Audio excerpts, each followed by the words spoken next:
Mr. Speaker, I rise this evening to speak against the passage of House Bill 4323 because this proposed budget is not ready.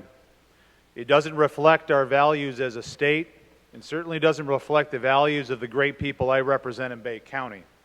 This is not our best possible effort, and we should work together in a bipartisan manner to produce a better product. Mr. Speaker, I have to admit that when I reviewed the governor's proposed budget, I was pleasantly surprised. Although as a Democrat, the governor's budget was not exactly what we would have drafted, I thought I could see the light at the end of the tunnel for my counties, cities, townships, and schools, and my people whom they serve. I come here, Mr. Speaker, as a former chair of the Bay County Board of Commissioners and as a former chair of our Ways and Means Committee, and I know firsthand how badly locals and the services they provide have suffered for a decade and a half. I was a county commissioner for a whopping 60 days in 2003 when I had to rebalance my county's budget because of cuts to revenue sharing. With the governor's proposed budget, I thought we were turning the corner. When the state budget in 2011 was slashed, it was in the face of a revenue crisis. We changed the way we collected taxes, and there were winners and losers in that process. The wealthiest individuals and largest corporations were winners, while seniors living on pensions and working families were losers. However, unlike the 2011 budget cuts, today's proposed cuts to the governor's proposed budget are not intended to address a funding problem. They are intended to address a political philosophy which is misplaced. The state budget is not expanding because of some egregious expansion of government, of Big Brother taking over, or additional regulations, but rather because more real people have jobs and they are paying the income tax. You don't pay income tax when you're unemployed. You do pay more in income tax when you've gotten a raise. I think our government operates best when it reflects the values of our citizens, and our budget should reflect our working families. When a worker is unemployed, he may let the roof go on his house for another year and hope it holds up. But when that worker gets his next job, he'd have to be a fool to take the first paycheck and go on vacation to Tahiti rather than fix the leaky roof. I cannot support this proposed budget because it ignores the state of our home. First, it ignores the state of our crumbling roads when that is the number one issue all members hear about from our folks back home, regardless of geography or voter ID.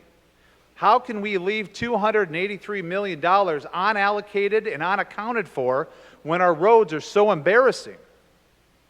This proposed budget pretends that our seniors are safe and secure, as if they do not need Meals on Wheels, as if there is adequate funding for our nursing homes through the Medicaid system, as if our veterans' homes don't need additional funding.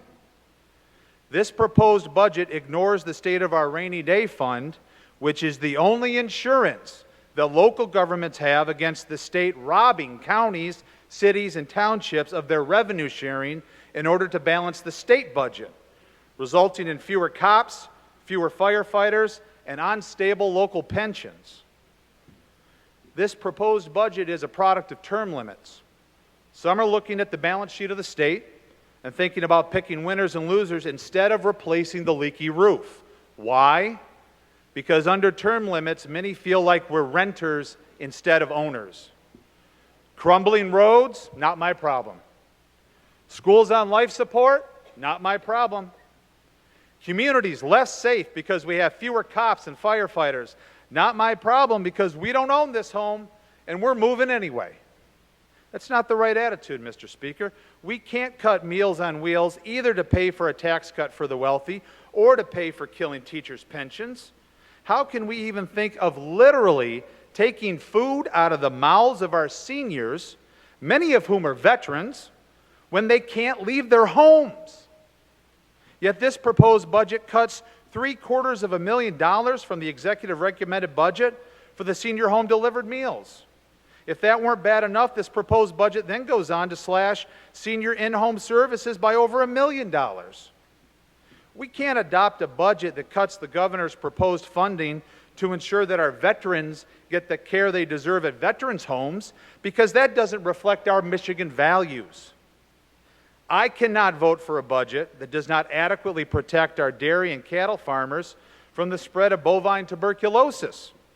As the governor stated in his State of the State address, we have the best, most productive cows in the world, and we must protect them.